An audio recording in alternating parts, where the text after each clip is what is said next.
আসসালামু আলাইকুম। কি অবস্থা সবার? আশা করি সবাই ভালো আছো। আজকে আমরা খুবই গুরুত্বপূর্ণ একটা টপিক নিয়ে আলোচনা করব।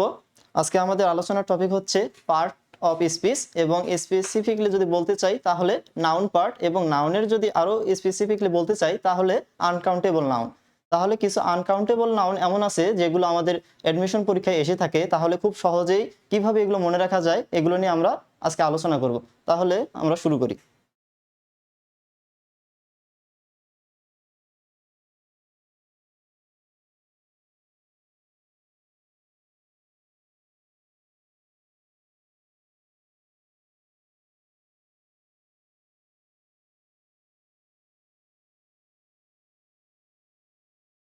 দেখো, এখানে আমি একটা সেন্টেন্স লিখছি। সেন্টেন্সটা হচ্ছে উই হ্যাড টু ফেক পাইনাপলস। মানে আমাদের কাছে দুইটা মিথ্যে আনারস, এখানে মিথ্যে হবে না, এখানে পচা আনারস হবে। তাহলে আমাদের কাছে কি আছে? দুইটা পচা আনারস আছে। তাহলে এগুলো থেকে আমরা খুব সহজেই আনকাউন্টেবল নাউনগুলো মনে রাখতে পারবো। তাহলে আমরা শুরু করি।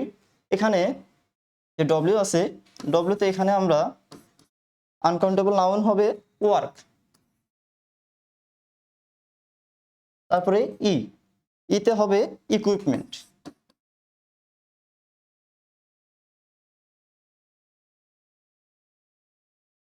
এরপরে যে এইচ আছে, এইচতে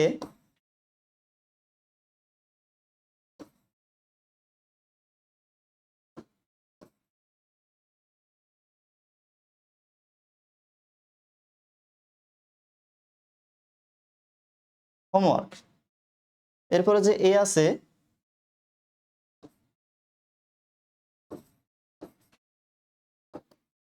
অ্যাডভাইস। এরপরে যে ডি আছে,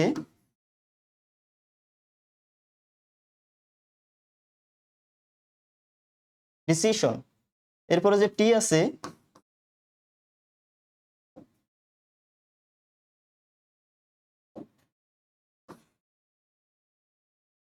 টি ফর ট্রাফিক। এরপরে যে আবার যে ডব্লিউ আছে, ডব্লিউর ক্ষেত্রে ওয়াটার।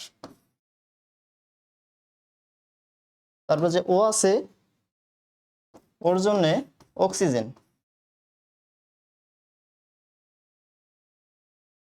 তাহলে এই পর্যন্ত আমাদের যে ওয়ার্ডগুলো আছে এগুলো সবই আনকাউন্টেবল নাউন এবং সহজে মনে রাখার জন্য এগুলো আমরা হিন্টস আকারে ব্যবহার করতে পারি। তাহলে উই হ্যাড টু ফেক পাইনাপলস, আমাদের কাছে দুইটা পচা আনারস আছে।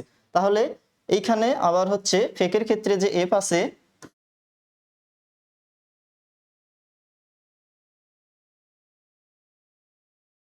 F for furniture. তারপর আবার যে এ আছে, এর জন্য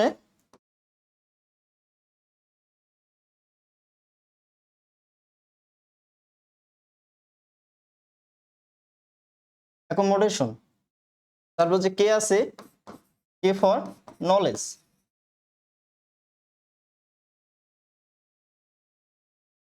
তারপর যে ই আছে, ই for expenditure.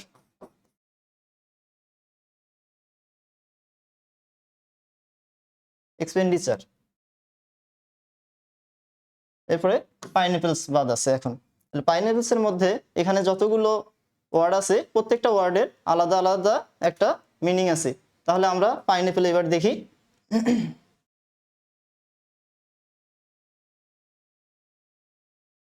P for permission.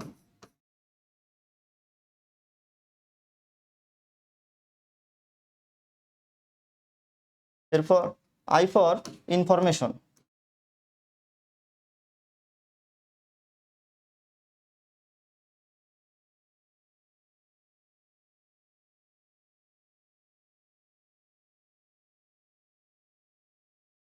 N for news. তারপরে আবারও আমাদের আসতেছে, আসতেছে আমাদের এ ফর অ্যাঙ্গার।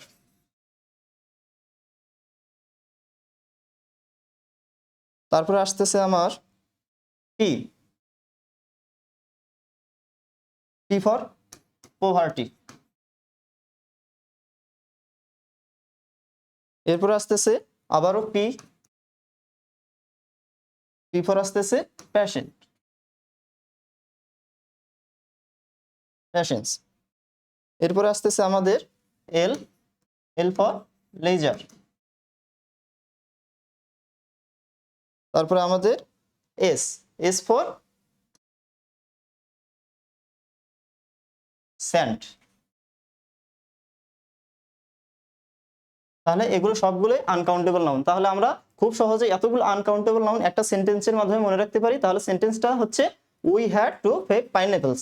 তাহলে W for work, E for equipment, H for homework, A for advice, D for decision, T for traffic, W for water, O for oxygen, F for furniture, A for accommodation, K for knowledge, E for expenditure. এরপরে এখানে আসতেছে P for permission, I for information, N for news, A for anger, P for poverty, P for patience, L for leisure, S for sand, অথবা এখানে L for লাগেজও বলতে পারি, S for soapও বলতে পারি। তাহলে এতগুলো আনকাউন্টেবল নাউন আমরা একটা সেন্টেন্স মনে রাখলেই মনে রাখতে পারতেছি।